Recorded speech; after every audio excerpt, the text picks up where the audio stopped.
పలుకబోయే వాక్యం నిమిత్తము దాసన్న ప్రార్థనలో నడిపిస్తారు.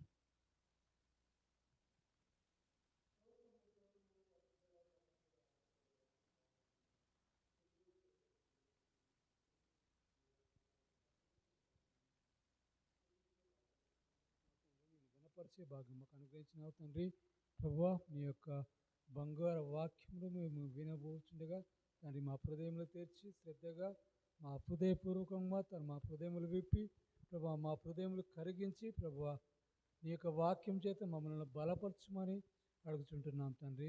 మరి ముఖ్యంగా తండ్రి బిడ్డలందరూ మీ సన్నిధానికి చేరుతూ ఉండగా తండ్రి రాని వారిని ప్రభావం ఇంకా నువ్వు నడిపించమని యేసయ్య నీ వాక్యమును విని సంతోషించే భాగ్యం తండ్రి, నీ వాక్యానుసారంగా నడిచే భాగ్యం అందరికీ దయచేయమని ప్రభు అయిన యేసయ్య శ్రేష్టమైన నామమున ప్రార్థిస్తుంటున్నాను తండ్రి. ఆమేన్. ప్రభువునందు ప్రియమైన దేవుని బిడ్డలారా, మీ అందరికి కూడా ప్రభు నామమున శుభాభివందనములు తెలియపరుస్తూ ఉన్నాం. ప్రియ దేవుని బిడ్డలారా, నిన్నటి దినం వరకు మార్కు సువార్త 2వ అధ్యాయము చివరి వచనం 28వ వచనం వరకు మనము ధ్యానించి ఉన్నాము. ఈరోజు 3వ అధ్యాయాన్ని మనము ప్రారంభించుకుందాం. ప్రారంభించే ముందు కొన్ని విషయాలు మన మనసులో ఉండాలి. ఏంటి అనంటే, మొట్టమొదటిగా మనము యేసుక్రీస్తు ప్రభు వారి గురించి ధ్యానిస్తున్నామనే ఆలోచన మనకు ఉండాలి. ఎందుకనంటే ఎన్ని సందర్భాలు వచ్చినా ప్రతి సందర్భంలో మన హీరో ఎవరంటే యేసు ప్రభువారు. ఎవరు? యేసు ప్రభువారు. ఆయన గురించే అన్ని విషయాలు మనం ఆలోచన చేస్తున్నాం. మధ్యలో ఎంతమంది వచ్చినా వాళ్ళందరూ సైడ్ వచ్చినటువంటి మనుషులే తప్ప మనం నేర్చుకోవాల్సింది, తెలుసుకోవాల్సింది ఎవరి గురించి? యేసు ప్రభువారి గురించి మొదటిది. రెండో విషయం ఏంటి అనంటే, యేసు ప్రభువారు చేసిన ప్రతి పని వెనుక రక్షణ కార్యం అనేది దాగి ఉన్నది. అది మనం గుర్తించాలి. యేసు ప్రభువారు చేసిన ప్రతి సందర్భంలో, ప్రతి పనిలో రక్షణ కార్యం అనేది ఉన్నది. అది మనము గుర్తించాలి. దాన్ని మన జీవితంలో ఉంచుకోవడానికి ప్రయత్నం చేయాలి. ఇక 3వ అధ్యాయంలోకి మనం వెళ్ళినట్లయితే, క్రీస్తు శిలువ మీద తన అధికారాన్ని చూపించకపోవడానికి కారణం ఏంటి? క్రీస్తు శిలువ మీద తన అధికారాన్ని చూపించకపోవడానికి కారణం ఏంటి? ఇది మనం ఆలోచన చేయాలి. ఎందుకనంటే ఆయన ఒక్క మాట చెప్పి ఎంతోమందిని స్వస్థపరిచాడు. తన చేత్తో ముట్టుకొని ఎంతోమందిని స్వస్థపరిచాడు. తనకు గొప్ప అధికారం ఉందని తెలియపరిచాడు. ఇదిగో సబ్బాతుకు అనగా విశ్రాంతి దినమునకు నేనే ప్రభువును అన్నాడు. ప్రభువు అన్నటువంటి వాడు ఎందుకు శిలువ మీద తన అధికారాన్ని చూపించలేదు అనే విషయాన్ని మనము జ్ఞాపకం చేసుకోవాలి. చూడండి, 3వ అధ్యాయం మొదటి నుంచి 6 వచనాలని మనం చూస్తే అక్కడ ఊచ చెయ్యి గలవాడు ఒకడు మనకు కనబడతాడు. ఎవరు? ఊచ చెయ్యి. ఇక చెయ్యి సరిగ్గా పనిచేయదు, ఇలా ఉండిపోతుంది. ఈ ఊచ చెయ్యి కలిగినటువంటి వాని గురించి ఈ 6 వచనాల్లో జ్ఞాపకం చేస్తూ, సమాజ మందిరంలో యేసు ప్రభువారు రాగానే, సమాజ మందిరం అనంటే సంఘముగా వాళ్ళందరూ కూడుకునేటువంటి స్థలం. ఆ స్థలంలో ప్రార్థన ఉంటుంది, ఒక పాట ఉంటుంది, వాక్యము తీసి చదవడం ఉంటుంది, అదేవిధంగా దేవుని గురించి మాట్లాడుకోవడం ఉంటుంది. అలాంటి స్థలంలో యేసు ప్రభువారు వచ్చిన తర్వాత ఆయనకు ఎవరు కనపడ్డారంటే ఈ ఊచ చెయ్యి గలవాడు కనపడ్డాడు. ఆయనతో పాటు వెనకాల ఇగో వీళ్ళు కూడా ఉన్నారు. ఇప్పుడు ఈ ఊచ చెయ్యి గలవాణ్ణి యేసు ప్రభువారు స్వస్థపరుస్తాడా, స్వస్థపరచడా?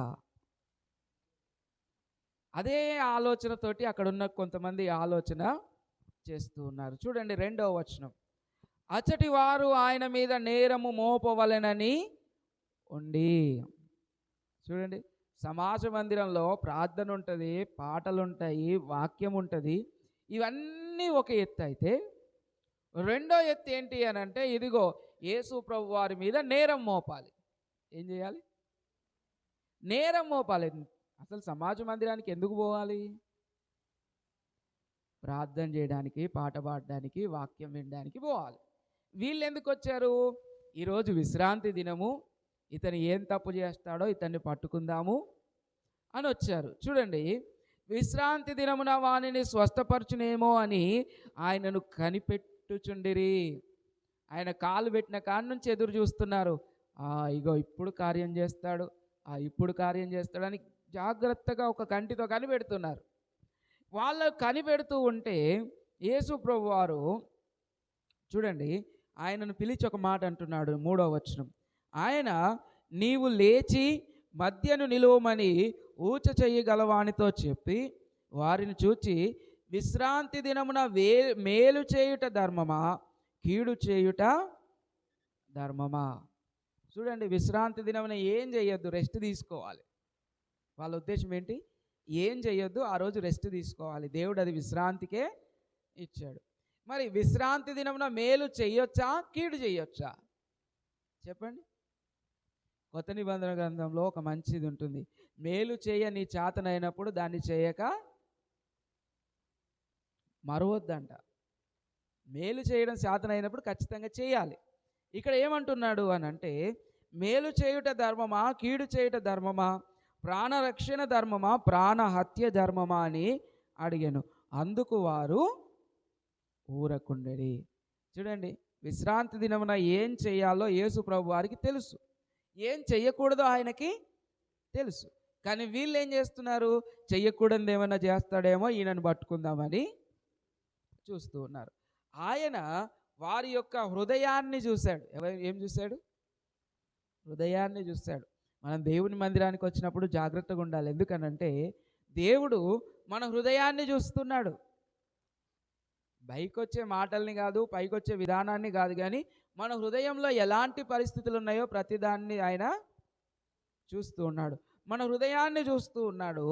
ఇక్కడ కూడా ఆయన అదే పని చేస్తున్నాడు. 5వ వచనం, ఆయన వారి హృదయ కాఠిన్యమునకు దుఃఖపడి కోపముతో వారిని కలయజూచి. ఎలా చూశాడట? యేసు ప్రభు వారు మనల్ని ఎలా చూస్తున్నాడో మనం ఆలోచన చేసుకోవాలి. కోపంతో చూస్తున్నాడా? ప్రేమతో చూస్తున్నాడా? మనకు సహాయం చేయాలని కరుణతో చూస్తున్నాడా? ఎలా చూస్తున్నాడు అంటే, మనం ఎలా ఉంటున్నామో, మన హృదయం ఎలా ఉంటుందో దాన్ని బట్టే ఆయన చూపు అనేది ఉంటుందా ఉండదా? మనుషులం మనమే ఉంటాం, దేవుడు ఉండడా? ఉంటాడు కంపల్సరీ. అదే మాటని ఇక్కడ జ్ఞాపకం చేస్తూ, నీ చేయి చాపమని మనిషితో చెప్పాను, వాడు తన చేయి చాపగా అది బాగుపడెను. ఊచ చేయగలవాడు బాగుపడ్డాడు. బాగుపడ్డ తరువాత 6వ వచనంలో ఇప్పుడు వీళ్ళు మాట్లాడుకుంటున్నారు. ఏమని మాట్లాడుకుంటున్నారు? అరే రే, మన ప్రయత్నాలన్నీ పనికి రాకుండా అయిపోయాయి. చూడండి 6వ వచనం, పరిసయ్యులు వెలుపలికి పోయి, అంటే బయటికి పోయి, వెంటనే హేరోదీయులతో కలుసుకొని ఆయన నేలాగు సంహరింతుమాయని ఆయనకు విరోధముగా ఆలోచన. చూడండి, లోపల ఉన్నప్పుడు ఏం చేయలే, బయటికి పోయి ఏం చేస్తున్నారు? అసలు ఎట్లా పట్టుకోవాలి, ఎట్లా చంపాలి ఈయనను అని ఆలోచన చేస్తున్నారు. దేవుని బిడ్డలారా, జ్ఞాపకం చేసుకోండి, మతం ఎప్పుడైనా చంపడానికే ప్రయత్నం చేస్తుంది. యేసు ప్రభు వారు మాత్రమే జీవింపజేయడానికి మార్గం. అందుకే ఆయన అన్నాడు, నేనే మార్గం, నేనే సత్యము, నేనే జీవం. యేసు ప్రభు వారు చెప్పింది ఎందుకు అనంటే, మతాన్ని వెంబడించొద్దు, యేసు ప్రభు వారిని వెంబడించాలి. తర్వాత 2వ సందర్భంలోకి మనం వెళ్తాం. 7వ అధ్యాయం నుంచి 12వ వచనం వరకు. ఇదిగో ఇక్కడ మనం చూస్తాం, యేసు ప్రభు వారిని వెంబడించిన అనేకులు ఉంటారు. అదేవిధంగా ఆయన వెళ్ళగొట్టిన దెయ్యాలు ఉన్నాయి. దెయ్యాలకు యేసు ప్రభు వారు ఎవరో తెలుసు. దెయ్యాలకు యేసు ప్రభు వారు ఎవరో తెలుసు. దేవుని బిడ్డలారా, చూడండి కొన్ని మాటలు ఇందులో మనం చూసినట్లయితే, ఆయన గలిలయ నుండి సముద్ర తీరానికి వెళ్ళినప్పుడు అక్కడికి గొప్ప సమూహం వచ్చింది కాబట్టి యేసు ప్రభు వారు ఏం చేశాడు అని అంటే, తనకు ఒక ఓడ సిద్ధం చేసుకొని ఓడలో నిలబడి 9వ వచనం, జనులు గుంపు కూడగా చూచి వారు తమకు ఇరుకు కలిగింపకుండునట్లు చిన్న దోణి ఒకటి తనకు సిద్ధపరచవలనని తన శిష్యులతో. ఎందుకు అనంటే, యేసు ప్రభు వారు స్వస్థపరుస్తూ ఉన్నారు. ఏం చేస్తున్నారు? స్వస్థపరిచే యేసయ్యను ముట్టుకుంటే చాలు మేము బాగుపడతాం అనుకుంటున్నారు. ఏం చేస్తే? ఆయనను టచ్ చేస్తే చాలు మాకు స్వస్థత కలుగుతుంది. చూడండి 10వ వచనం, ఆయన అనేకులను స్వస్థపరిచెను గనుక రోగపీడితులైన వారందరూ ఆయనను ముట్టుకొనవలనని ఆయన మీద చూడండి ఎందుకు పడుతున్నారు. ఆయనను జస్ట్ ముట్టుకుంటే చాలు నాకున్న సర్వ రోగాలు పోతాయి. ఎంత అధికారం ఉంది యేసు ప్రభు వారికి. జస్ట్ ముట్టుకుంటే మన రోగాలు తీసే అంత గొప్ప అధికారం ఆయనకి ఉంది. ఇంత అధికారం ఉన్నా ఆయన శిలువ మీద నుంచి దిగలేదు. శిలువ మీద తనకి వేయకుండా అడ్డుకోలేదు. ఇంత అధికారం ఉంది. ఇంకొంచెం మనం కిందికి ఆలోచన చేస్తే 11వ వచనం, అపవిత్రాత్మలు పట్టిన వారు ఆయనను చూడగానే ఆయన ఎదుట సాగిలపడి నీవు దేవుని కుమారుడవని చెప్పుచు, అప్పటి వరకు ఎవరిని కూడా నువ్వు దేవుని కుమారుడవని ఏ దయ్యము సాక్ష్యము చెప్పలే. చూడండి ఎంత గొప్ప ఆధిక్యత. దెయ్యాలన్నీ సాగిలపడి ఏమంటున్నాయి, నువ్వు దేవుని కుమారుడు.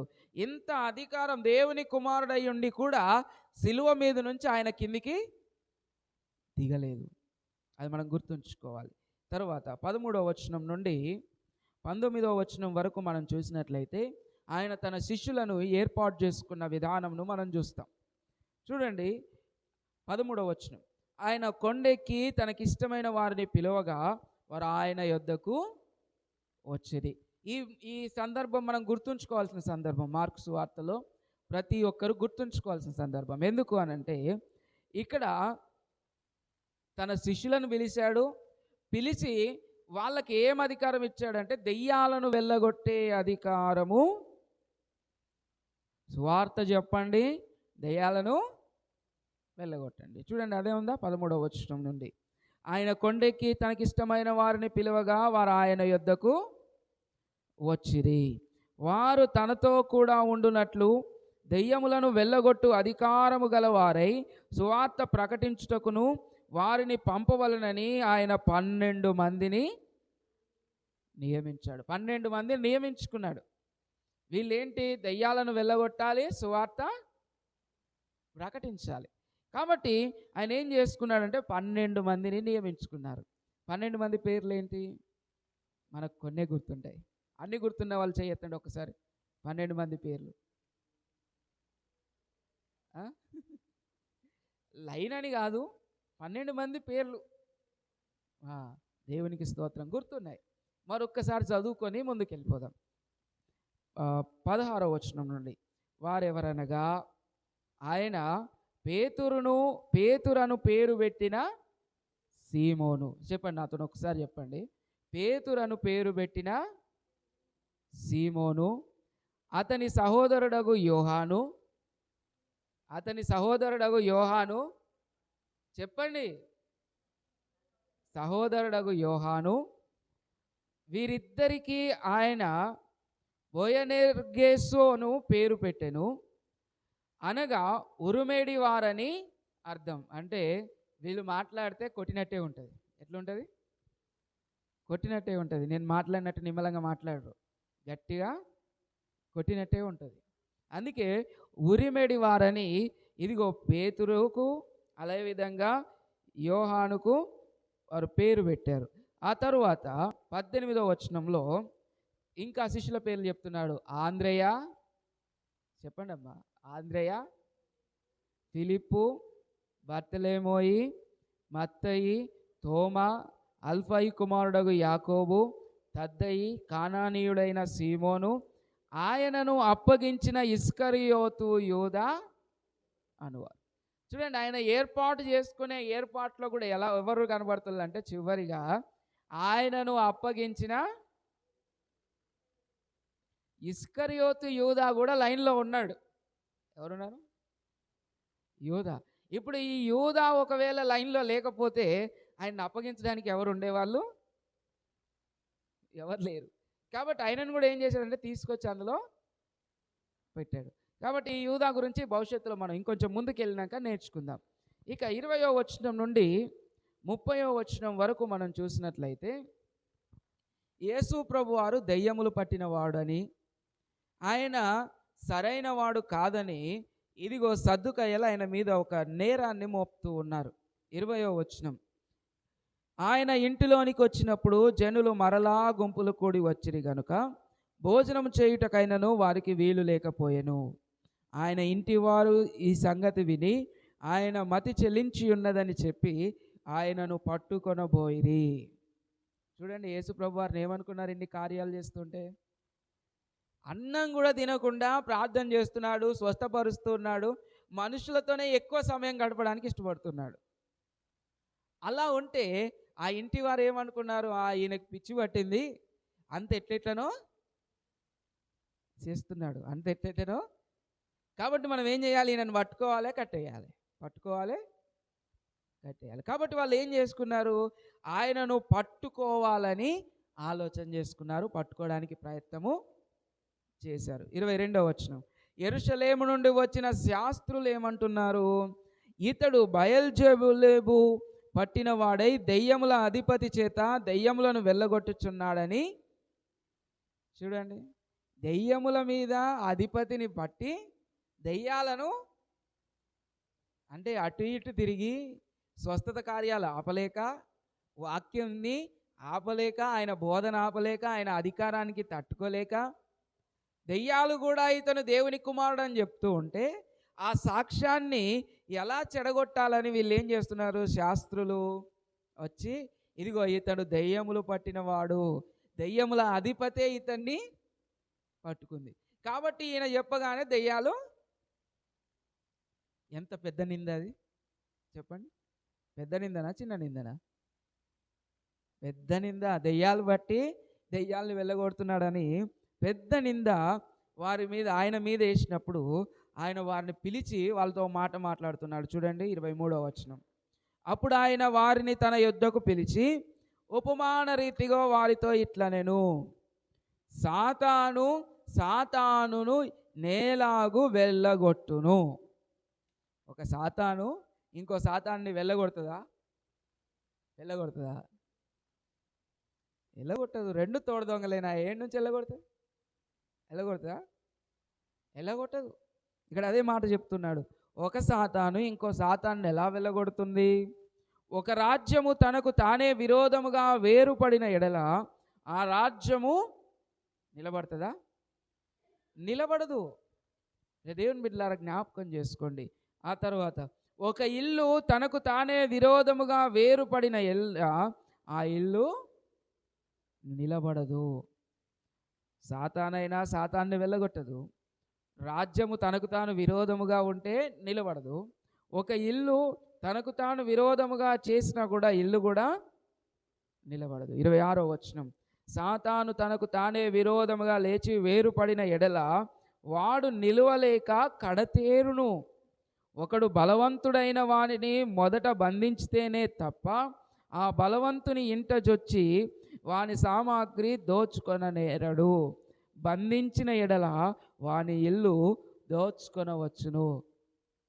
యేసుప్రభు వారు చెప్తూ ఉన్నాడు, నాకు దెయ్యం పట్టింది అన్నారు కదా, మరి నాలో ఉన్న దెయ్యం ఇంకో దెయ్యాన్ని వెళ్ళగొడితే మేమిద్దరం కలిసి రాజ్యాన్ని ఎట్లా కడతాం? కడతారా? కట్టరు. మీకు అసలు ఆలోచన లేని మాటలు మాట్లాడుతున్నారు, ఎక్కడ పొంతన లేని మాటలు మాట్లాడుతున్నారని యేసుప్రభు వారు వాళ్ళతోటి వివరించి చెప్తున్నాడు. ఎలా చెప్తున్నాడు? ఎగ్జాంపుల్స్ తీసుకొని, ఉదాహరణ తీసుకొని చెప్తున్నాడు. అయినా వాళ్ళకి ఏం కావట్లేదు, అర్థము కావట్లేదు. తరువాత 27వ వచనం, 28వ వచనం, సమస్త పాపములను మనుషులు చేయు దూషణలన్నీ వారికి క్షమింపబడును గాని. చూడండి, ఇప్పుడు ఒక మంచి మాట చెప్తున్నాడు. పరిశుద్ధాత్మ విషయము దూషణ చేయువాడెప్పుడును క్షమాపణ పొందక నిత్య పాపము చేసిన వాడయ్యుండునని మీతో నిశ్చయముగా. ఇప్పుడు వీళ్ళు పరిశుద్ధాత్మని ఎక్కడ మోసం చేశారు? ఎక్కడ దూషించారు? ఎక్కడ దూషించారు? ఎక్కడ దూషించారంటే, యేసు ప్రభువారు ఎన్ని కార్యాలు చేసేది ఏ శక్తితోటి? పరిశుద్ధాత్మ శక్తితోటి. ఇప్పుడు పరిశుద్ధాత్మను ఏ ఆత్మ అంటున్నారు వాళ్ళు?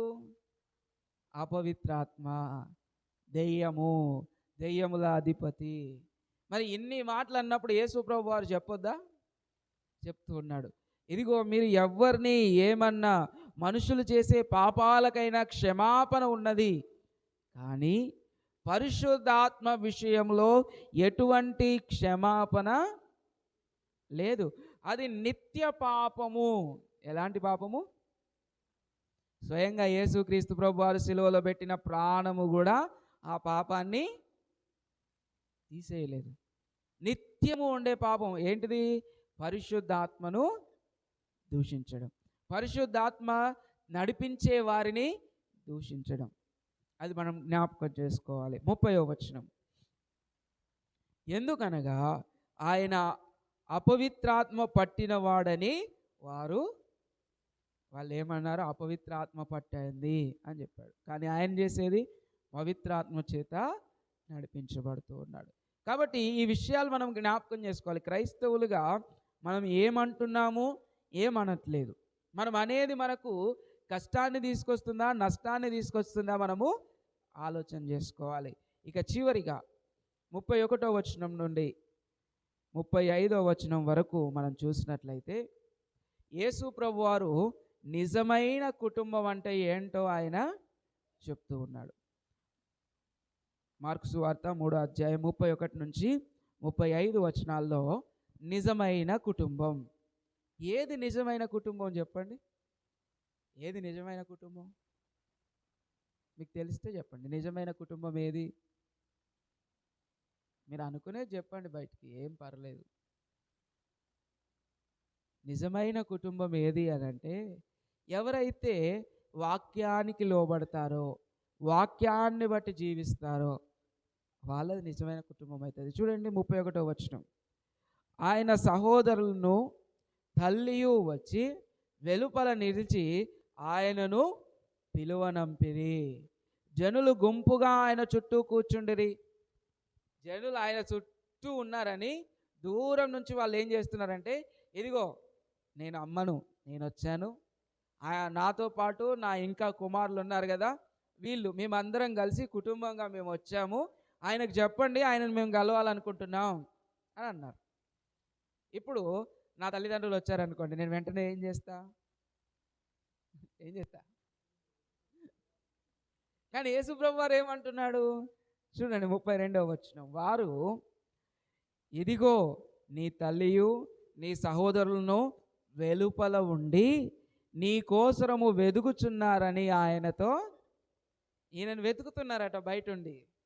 తల్లి సహోదరులు ఈయనను ఏం చేస్తున్నారు? వెతుకుచున్నారు. అప్పుడు యేసు ప్రభు వారు ఏమన్నాడు ఆ చెప్పిన వాళ్ళతోటి? 33వ వచనం, ఆయన నా తల్లి నా సహోదరులు ఎవరినని తన చుట్టూ కూర్చున్న వారిని కలయజూసి, చుట్టూ కూర్చున్న వాళ్ళని చూసి, ఇదిగో నా తల్లి, ఇదిగో నా సహోదరులు అని చెప్పి చివరిగా ఏమంటున్నాడు? దేవుని చిత్తము చొప్పున జరిగించువాడే నా సహోదరుడు, సహోదరియు, తల్లియు అని చెప్పాను. దేవుని బిడ్డలారా, మనం గుర్తుంచుకోవాలి ఈ మాట. యేసు ప్రభు వారు తన కుటుంబంగా ఎవరిని ఎంచుకుంటాడు అని అంటే, దేవుని చిత్తము చొప్పున చెయ్యి వారినే తన కుటుంబముగా ఎంచుకుంటాడు. ఇక్కడ ఒక మాట నేను జ్ఞాపకం చేస్తా. యేసు ప్రభు వారు శిలువ మీద ఉన్నాడు. ఎక్కడున్నాడు? శిలువ మీద ఉన్నాడు. శిలువ కింద ఎవరున్నారంటే తల్లి అయిన మరియ ఉంది. ఎవరున్నారు? ఇప్పుడు తల్లి అయిన మరియకు కుమారులు లేరా?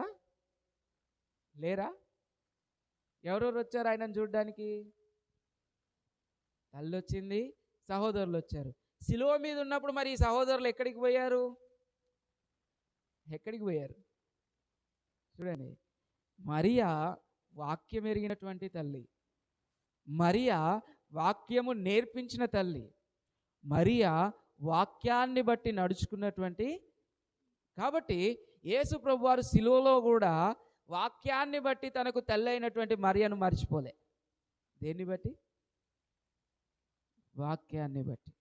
కాబట్టి యేసు ప్రభు వారు ఏం చేశాడంటే తన ప్రియ శిష్యుణ్ణి పిలుచుకొని, ఇదిగో అమ్మా, ఇదిగో నీ కుమారుడు. తర్వాత ఇదిగో, ఎందుకు అప్పగించాడు? వాక్యాన్ని బట్టి అప్పగించాడు. కాబట్టి దేవుని బిడ్డలారా,